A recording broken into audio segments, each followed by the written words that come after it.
What's up everyone, it's Caddy with MoneyVest. So in this video we are going to be talking about Tesla stock dropping a little bit over 7% here on the day. Now obviously trading down to sub $190 per share. So obviously breaking down below 200, breaking down below 190, and obviously down close to pretty significant levels here once again. So hope you all enjoyed this video. We're going to quickly break down and go over everything that transpired here on the day for Tesla, and of course break down some of the potential price cuts of almost $4,800 after the subsidies, and also the threat in China from BYD. They're not going to be entering the US market, but still in China, Tesla is struggling here with respect to the number of shipments, deliveries, and of course price cuts, which obviously is kind of concerning investors in terms of that margins once again. So hope you all enjoy this video and find it helpful. If you do, make sure that you drop a like and don't forget to subscribe to the channel. Links to our Discord and Patreon is going to be down below if you're interested in joining us. I do send out a lot of options alerts, and this right here is my position on Tesla options that are expiring on March 28th that I'm up a little bit over 72% on. That's over $750 on 3 contracts.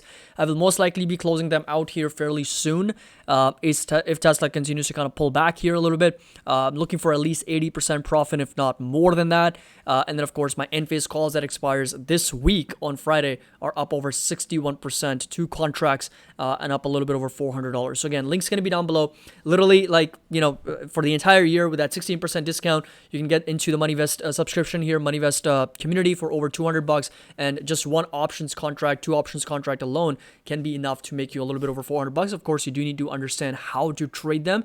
And for that, I do have a lot of tutorials and lectures and strategies and videos that are members only that you can watch and learn more about options trading. My win rate, this is again not to brag or anything, the win rate in our community for selling options is really high at over 70 to 80%. We do really well in most options that we sell that actually end up doing really well, considering that, you know, options trading is in my opinion, one of the best ways to generate some passive income, some cash flows on the side as you are holding on to shares or investing stocks here long term for these companies. So Tesla calls pushing up very, very nicely here on the day. These are covered calls that are up 72%. Now, this right here, Tesla stocks tumble 7%, a shipment slump, new price cuts announced in China.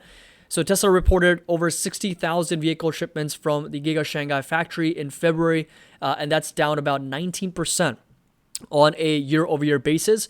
And the February shipments represent a 16% drop from a month ago. So month over month, 16%, 19% drop year over year, and the lowest shipment total since December of 2022 as well. And Deutsche Bank's Emmanuel Rossner published on Monday that Tesla's latest incentives on the mainland include an equivalent of $4,800 worth of price cuts to customers who purchase from existing inventories of Model 3 and Model Y vehicles by the end of March. And Rosner said that the new incentives include insurance discounts, discounts on paint changes, and preferential financing plans on the Model Y as well. And the latest incentives come after Tesla price cuts in January for Model 3 and Model Y by 5.9 and 2.8% respectively. So price cuts seems to be a continuation of 2023 of what we have already seen. And Tesla obviously struggling so far year to date and on the back of price cuts, because as we've already discussed, all it comes down to is the bottom line. All it comes down to is profitability and margins. Now, on the flip side, BYD did mention that they are not planning on entering the U.S. market anytime soon, so we're not planning to come to the U.S. This was Stella Lee, Executive Vice President of BYD. And it's an interesting market, but it is very complicated, citing growing political pushback on Chinese companies and the slowing rate of growth for EV adoption over in the US as well. So on the US front, of course, Tesla still has the leadership when it comes to electric vehicles, but China, most certainly, it is now starting to struggle a little bit on the back of, you know, these expectations for deliveries, the margins, of course, and price cuts as well.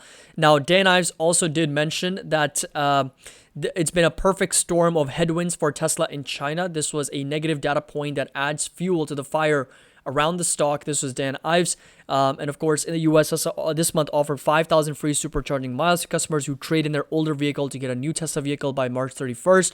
And analyst Troy Teslike revised down his forecast for Tesla global deliveries for the first quarter of this year, saying weaker than expected China sales, despite a price cut suggested a, quote, demand problem as well. And that's exactly what we have tried to kind of anticipate for Tesla in our previous videos, is that are these price cuts happening because Tesla wants to boost demand, or are they happening because they can do that while also keeping margins stable?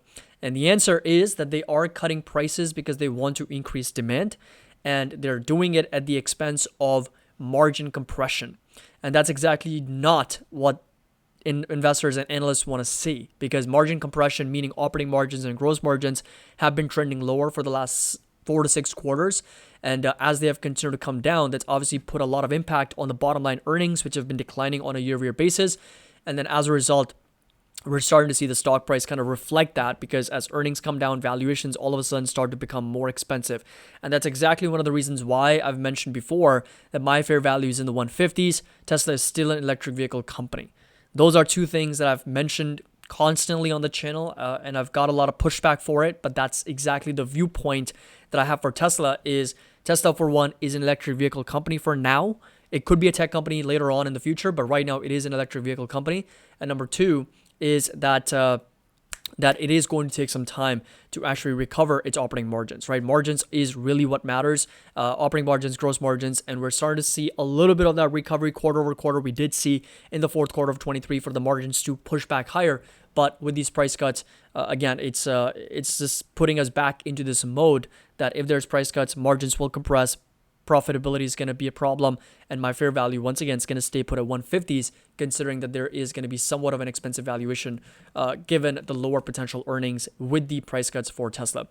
This right here is the entire technical analysis. So what you'll notice here is that we are still struggling to break out of this $200 resistance. So inside this red rectangle, very, very difficult to break out of. In the past, you'll notice that this has acted as both a support and a resistance. So this right here, multiple times we validated this support here for Tesla. So you'll notice that we validated this support here. And of course, that in turn became a very strong resistance for the company. That in turn became a very strong support over here, bounced off of that level a couple times. And right now we're just struggling to break out of that resistance once again. So this right here, another time we kind of, acted this as a resistance. So huge wall of resistance here for Tesla in between those prices here. So if we kind of look at the price volume by price chart, you will also notice that we also do have lots of volume sitting in the 240s. That's exactly pinpointed right to my lower high inside this downtrending channel, but a lot of volume here in the 200s as well. You can see the second highest volume is sitting in the 200s. So that's pretty much the range. It's very, very, like, Tesla's technical analysis is so simple and so straightforward that there's really no ifs and buts here. We've got a downtrending channel trading in between this lower high and lower low. We've got a massive resistance inside this red rectangle that we're not able to break out of. We've got a big support in the 180s all the way down in the 150s. That's where my fair value is. And a resistance and a target up to this lower high sitting in the 230s and 240s for Tesla. So that's where we are. And again, we'll continue to monitor the fundamental situation for Tesla. I mean, hopefully it doesn't actually turn into a loss-making company, because that would be absolutely disaster with all these price cuts and margin compression. So hopefully the company remains profitable and quickly recovers that margin expansion once again. I think a lot of it is also dependent on the potential interest rate expectations, the rate cuts that are expected in 2024. That's going to spur some demand, because financing is going to come down. It's going to be a little bit more inexpensive to finance Tesla vehicles. So that is something to keep in mind as a macro tailwind for Tesla moving forward. But of course, the price cuts is definitely not helping the situation with respect to margin compression, lower earnings, and higher valuations. So let me know your thoughts down in the comment section below. Like I said, I will be closing out my covered calls for about 80-85% profit here fairly soon. As always, make sure that you drop a like, and don't forget to subscribe to the channel if you're just joining us for the first time. The link to our Discord and Patreon is going to be down below. And as always, happy investing. I'll see you all in the next video.